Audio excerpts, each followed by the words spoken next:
নমস্কার। আজ 6ই এপ্রিল।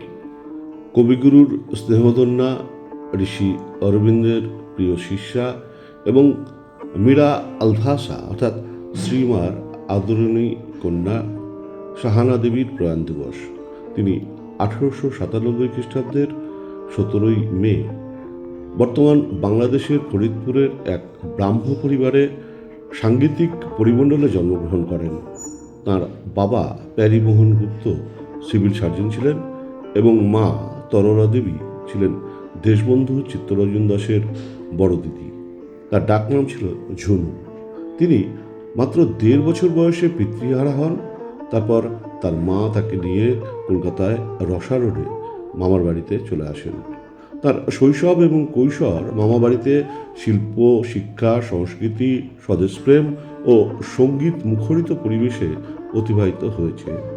কবিগুরুর প্রিয় ছাত্রী অমলা দাস ছিলেন তার মাসিমা এবং তার হাত ধরেই সঙ্গীত জীবনে তার আশা। 1905 খ্রিস্টাব্দে মাত্র 8 বছর বয়সে তিনি প্রথম ভবানীপুরে কবিগুরুর কালমৃগা গীতিনাট্যে ঋষি কুমারের ভূমিকায় গান ও অভিনয় করেন। তিনি কবিগুরুর কাছে গান শেখেন এবং কবিগুরুর ব্যবস্থাপনায় বিষ্ণুপুর ঘরানায় পণ্ডিত সুরেন্দ্রনাথ বন্দ্যোপাধ্যায়ের কাছে তালিম নেন ও স্বরলিপি দেখে গান করতে শেখেন। তিনি শৈশব থেকেই কবিগুরুকে গান শুনিয়ে মুগ্ধ করেছেন। কবিগুরু লিখেছেন, তোমাকে দেখলুম সংসারতে থেকেও গান তোমার কাছে এত প্রিয়। মেয়েদের মধ্যে এটা কম দেখা যায়, তারা সংসার করতে বড্ড ভালোবাসে। কবিগুরুর রচিত গান তার কণ্ঠে মাধুর্যতা পেয়েছে, সার্থক হয়ে উঠেছে। তাই দেখে কবিগুরু লিখেছেন, তুমি যখন আমার গান করে শুনলে মনে হয় আমার গান রচনা সার্থক হয়েছে।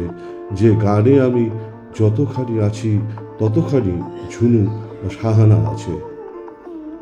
1915 খ্রিস্টাব্দে বারাণসীর চিকিৎসক বিজয় কুমার বসুর সাথে তিনি বিবাহ বন্ধনে আবদ্ধ হন। তারপর সংসার জীবনের ঘাত প্রতিঘাতের মধ্যে তিনি তার সঙ্গীত সাধনা থেকে সরে আসেননি এবং 5-6 বছর সংসারের পর সংসার ত্যাগ করেন। কবিগুরুর বসন্ত উৎসব গীতিনাট্যের গান তিনি কবিগুরুর সাথে বিভিন্ন জায়গায় পরিবেশন করেছেন। তার গাওয়া বিসর্জন কাব্যনাট্যের আমার যাবার বেলা পিছু ডাকে এবং বসন্ত উৎসবের গীতিনাট্যের যদি তারে নাই চিনি গো গান দুটি প্রথম রেকর্ডে প্রকাশিত হয় এবং আলোড়ন সৃষ্টি করে। পরবর্তীকালে তার গাওয়া বেশ কয়েকটি গানের রেকর্ড প্রকাশিত হয়, যেখানে বিশিষ্ট সঙ্গীতজ্ঞ, সঙ্গীত সমালোচক, গীত রচয়িতা, সুরকার ও গায়ক দিলীপ কুমার রায় তাকে হারমোনিয়াম বাজিয়ে সাহায্য করেন।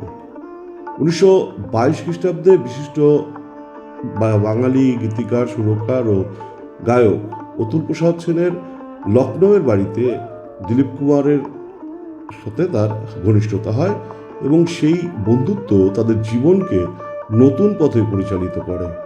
তিনি তার স্মৃতির খেয়ায় গ্রন্থে উল্লেখ করেন, দিলীপ কুমারের কথাবার্তা শুনেই আমি প্রথমে যোগ জীবনে সম্বন্ধে আলো পাই ও ধীরে ধীরে সেই দিকে আকৃষ্ট হই।